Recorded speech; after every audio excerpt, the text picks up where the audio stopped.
Hey everybody, it's Paul Ramsey, and I'm joined today by Thom Bloomquist, who is presenting a 1-hour seminar at the 2017 NGH convention. How are you, Thom?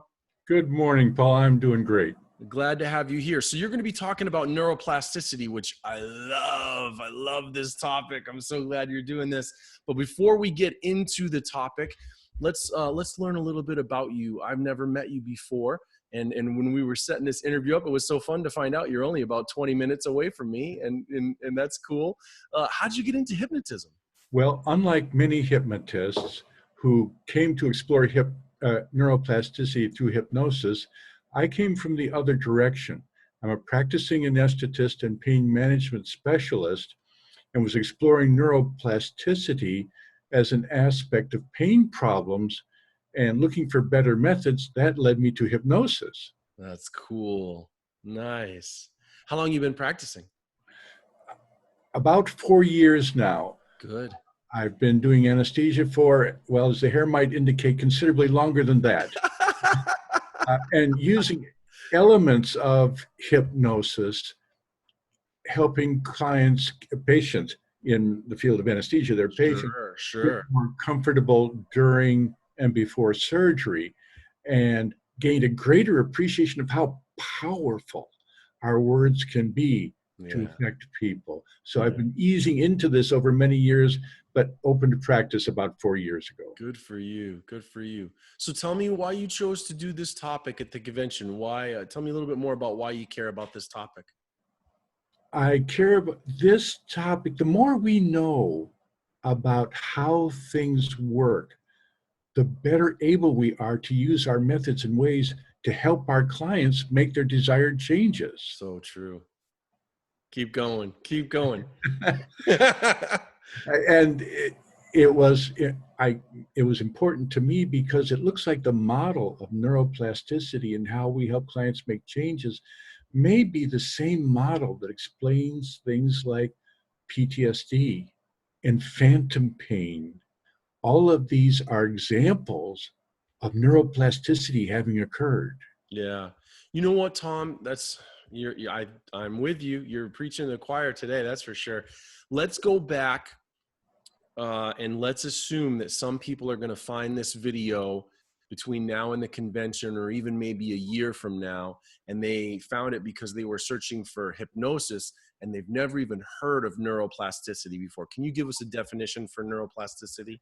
Neuroplasticity is the nervous system's ability to change, reorganize, and rewire itself. When I got into this long ago, we were told the nervous system was what it was. And if you lost something, it was gone forever. And now we understand it not only can change, but is constantly changing.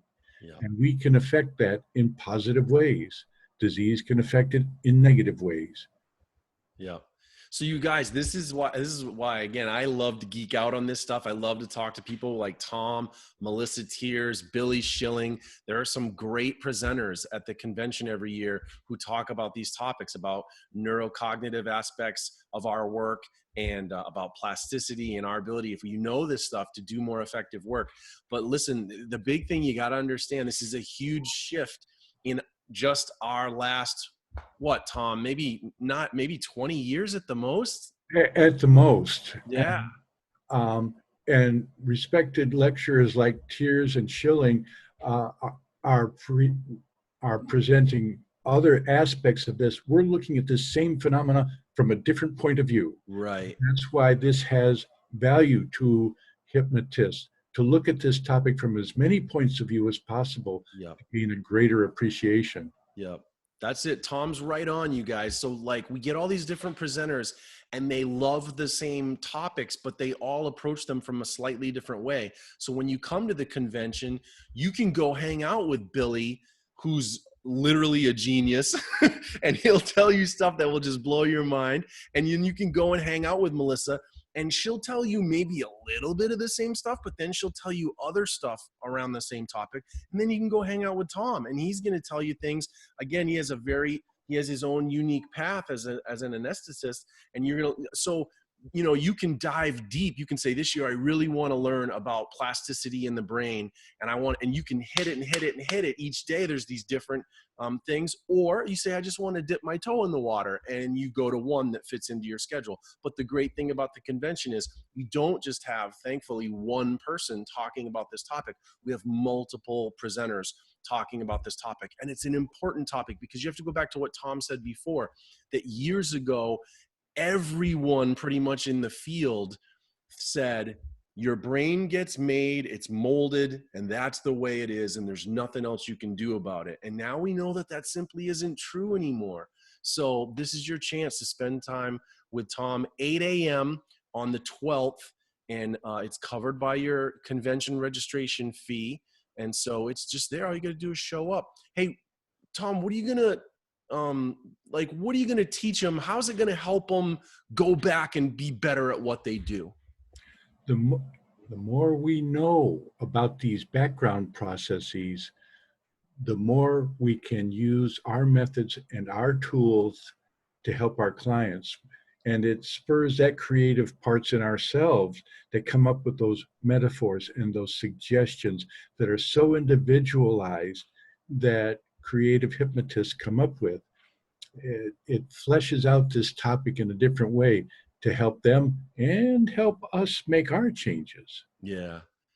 Can you think of a story that comes to mind as you sort of transitioned from your previous work life to this newer work life, where you had like a real light bulb? I mean, you said you saw it along the way, but like, how did you, was there a cool thing where you really had the light dawn on you about what hypnosis could allow you to help people do? Personal story. I was exploring neuroplasticity as an impending amputee. This topic became critically and personally important to me. Wow.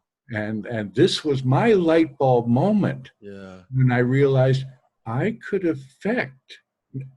might even prevent the incidence or severity of phantom pain by the use of measures before surgery and during surgery and after surgery, Yeah. to prevent the neuroplasticity. And we'll be exploring some of the things that inhibit and enhance neuroplasticity.